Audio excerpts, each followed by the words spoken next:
when I'm speaking to clients, I listen out for key descriptive words. I listen to see how they're describing their dream interiors. What are the words that they're using?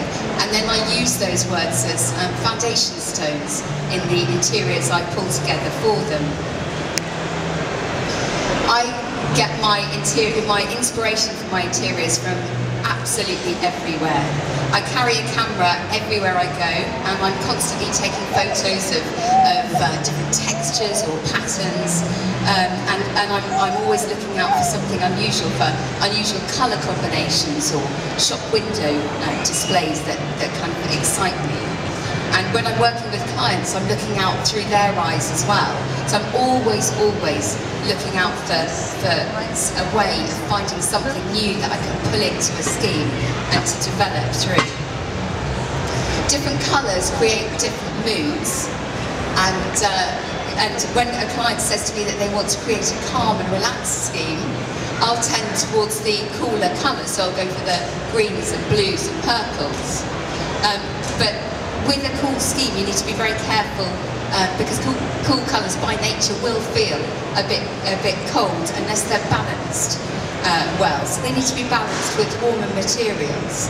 So I tend to go for materials that have a natural warmth to them, so perhaps a wood, and also introduce lots of different textures to add interest into the scheme. So here, for example, this is a cool coloured scheme, so I've gone for a kind of green blacks, but I didn't want the scheme to feel cold, so I've gone for a flock wallpaper which introduces that texture, and although the paper is black, it softens the scheme and adds a warmth. And then of course the layers on the bed, that further softens the scheme. And I've designed a really restful and calming lighting scheme with the starry sky panel over the bed and just the kind of more intimate lighting. So it's just really important to think about, with interiors, I always think that if on one side you do one thing, you need to kind of balance off. There's always something that we need to kind of balance off on the other side. So if a client tells me that they want to have a really welcoming and warm, vibrant scheme, I'll go for warmer colours. So I'll err towards the yellows and reds and oranges. And in just the same way, even with warmer colours, they need to be balanced off because they can become too much. So it's really important to balance off with neutral colours. So introduce neutral colours so you haven't got kind of a warmth coming at you and closing the space down too much. It can just be a bit overwhelming sometimes. So I tend to bring in neutral colours, but also to introduce cold, hard textures like steel and glass, and then that helps to make the space feel more comfortable. I designed this scheme using a warm colour, but because it was a small room, I wanted to make sure that it didn't kind of crowd the space down too much. So I used white tiles and added in the Fornasetti tiles just for a bit of interest. And then, although the unit is red, it's a warm colour, I've balanced it off and it's worked. It's not crowding out the space too much because it's hard in texture. It's a glass piece, and so it keeps the space feeling nice and spacious, but it has a warm feel to it. I love what colour can do to help us within our interiors. So few of us live in interiors that are perfectly proportioned and have no issues. So most rooms and most schemes that I do have, most rooms have some good points and some bad points. So it's just really important to kind of be able to address those things. And colour's a tremendously useful way of addressing some of the issues that we have in our homes. Dark colours, for example, and warm colours, they advance, and cooler colours and lighter colours recede. So just by using that as a tool, we can really adjust some of the proportions within our rooms. So in this interior, this was in a house, a wonderful, beautiful house that overlooked Hampton Court, very spacious, high ceilings.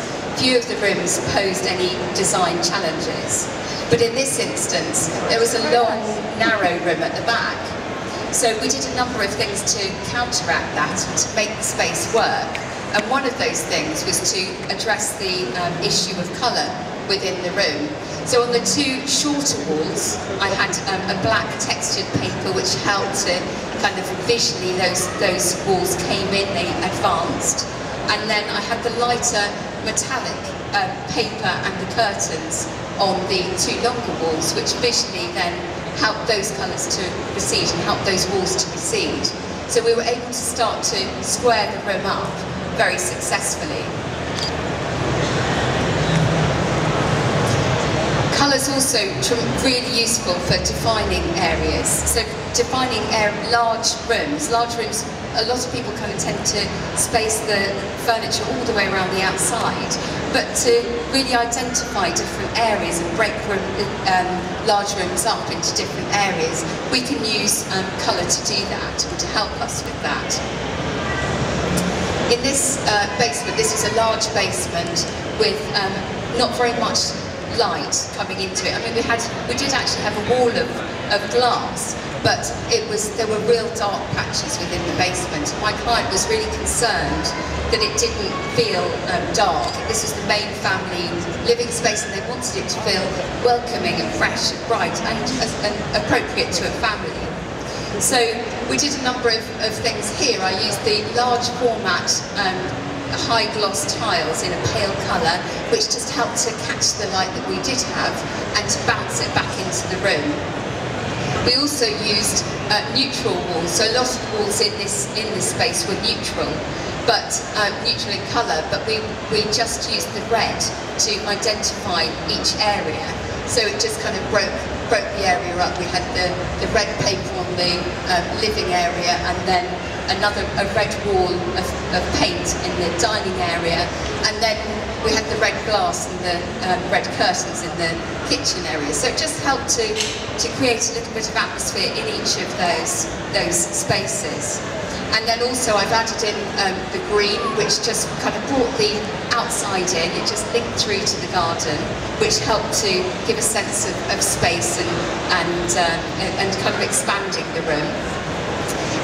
And then the green rugs have helped to just identify those areas as well further. So colour can be used to great effect. Colour can also be used to create impact in varying degrees, depending on how much you use it, and it can be a really fun way of adding a bit of drama to a space. So in this room was a playroom. It was just meant for a bit of fun. My clients wanted it to feel vibrant and fresh and girly, and they had this wonderful little antique pink toy car here. So I wanted to use that. I decided that's a great place to start, so we pulled the scheme out of that. I used colours that were very close together in tone, so that they kind of all sat and sung together quite nicely. And rather than mixing neutrals into this scheme, because it was a playroom, I wanted the colours to really come through. So I've used orange on the floor and pink on the walls, and we really went to town with colour, and that's what gave this scheme its impact. Light is another fabulous way to introduce colour into a scheme. Careful choice of light can drench a plain wall in colour, and it's really, we can really kind of have fun with colour just by using light, and we're not stuck with that colour. So in this scheme I had all of my colour over on one side of the room, and I wanted to create, I had a lovely kind of fresh feeling space, but I wanted an area I wanted to create an intimacy and a bit of an atmosphere on the other side of the room. So I chose a shower fitting that had these two LED lights in, and that gave a wonderful kind of warm blue glow on the other side of the room. And when the shower was turned on, the water just caught that light and delivered this wonderful blue rain. I love using colour in my work. I think it opens the doors to tremendous opportunities for all sorts of exciting and dramatic interiors. And whether you love colour or you don't, whether you want to create a great big splash, or whether you just want to tickle the senses with colour, all of us can have an opportunity to really play with it. So I would really encourage you to have fun and to experiment.